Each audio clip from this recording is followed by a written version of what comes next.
एक और बड़ी खबर, जहां रूस ने पहली बार अमेरिकी डायमीटर बॉम्ब इंटरसेप्ट किया है और यूक्रेन ने अमेरिकी GLSDB से अटैक किया है। ये तस्वीर देखिए। हालांकि जंग में पहली बार अमेरिकी स्मॉल डायमीटर बॉम्ब के इस्तेमाल को लेकर यह बड़ी खबर है, जहां GLSDB से यूक्रेन 150 किलोमीटर तक हमला कर सकता है। एक बार फिर से आप गौर करें, इसके जरिए यूक्रेन 150 किलोमीटर तक हमला कर सकता है। चर्चा करने से पहले इंफॉर्मेशन वॉल पर यूक्रेन के इस वार को लेकर बड़ी इंफॉर्मेशन, क्योंकि अमेरिकी हथियार के बाद यूक्रेन के लिए किस तरीके से यह बड़ी मदद के तौर पर साबित हो रहा है। रूस ने पहली बार जंग में अमेरिकी स्मॉल डायमीटर बॉम्ब इंटरसेप्ट करते हुए यह बड़ा दावा किया है और रूस की तरफ से दावा यह कि यूक्रेन ने अमेरिकी ग्राउंड लॉन्च डायमीटर बॉम्ब से यह हमला किया है और यूक्रेन इस बॉम्ब से 150 किलोमीटर रूस में अंदर घुसकर अटैक कर सकता है। फ्रीडम ऐप से सीखकर आप मधुमक्खी का पालन करते हैं क्या?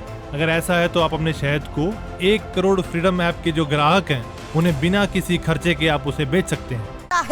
और इस बॉम्ब से रूस में घुसकर हमला करने की यूक्रेन की ताकत दुगनी हो चुकी है। हालांकि ये बड़ा दावा, क्योंकि यूक्रेन इस बॉम्ब से रूसी airbase, arm depot, supply line पर भी हमला कर सकता है। अब यूएस ने जिस तरीके से फरवरी में यूक्रेन को GLSDB सप्लाई करने का ऐलान किया था, उसके तहत आज ये बड़ी खबर। लेकिन चर्चा से पहले कुछ बड़े सवाल आपके सामने होंगे, क्योंकि पहला बड़ा सवाल है, क्या यूएस ने अब यूक्रेन को लॉन्ग रेंज मिसाइल देना शुरू कर दिया है?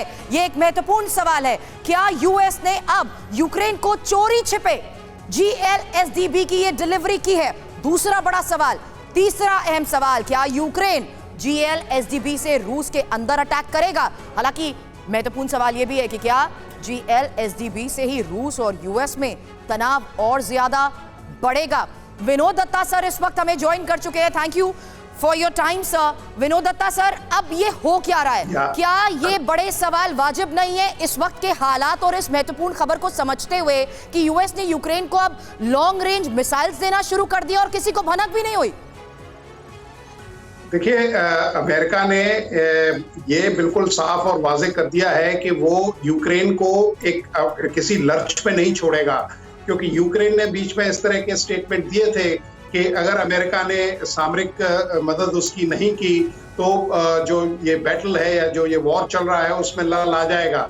और क्योंकि ये सभी जानते हैं प्रत्यक्ष रूप से भी कि ये लड़ाई अमेरिका और रशिया के बीच है, ये यूक्रेन तो खाली एक साउंड बोर्ड है। तो अमेरिका बिल्कुल ये नहीं चाहेगा कि इस लड़ाई में कोई पॉज हो या रशिया कोई इस तरह का कॉम्बैट एज ले ले। बटन सर, आप कह रहे हैं अमेरिका कोई पॉज नहीं चाहेगा, but is America ready for a direct fight with Russia? ये मैं इसलिए कह रही हूँ क्योंकि जब ज़ेलेंस्की अमेरिका गए थे तब भी उन्होंने लॉन्ग रेंज मिसाइल्स की डिमांड की थी और तब तो स्पेक्यूलेशंस यही लगाए गए थे कि अगर ये लॉन्ग रेंज मिसाइल्स देने का फैसला अमल में आया तो जाहिर सी बात है यूक्रेन दायरा बढ़ाते हुए रशिया में शामिल हो जाएगा।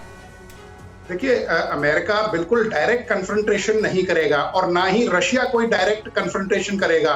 रशिया ने भी, आपने देखिए, कई बार ये स्टेटमेंट दिए हैं और ये कई बार कहा है कि अगर कोई देश यूक्रेन की मदद करता है तो वो रशिया का जाति दुश्मन माना जाएगा। लेकिन ये केवल स्टेटमेंट तक महदूद रह गया है, उससे आगे हम कोई उस पर एक्शन नहीं ले पाए हैं, चाहे वो रशिया हो चाहे अमेरिका हो। तो ये वॉर ऑफ वर्ड्स चलता रहेगा। लेकिन हाँ, अंदरूनी तरह से या अंदर खाने जिस तरह से अमेरिका रशिया की मदद, अमेरिका यूक्रेन की मदद कर रहा है, बदस्तूर वही मदद चलती रहेगी। फ्रीडम ऐप से सीखकर आप मधुमक्खी का पालन करते हैं क्या?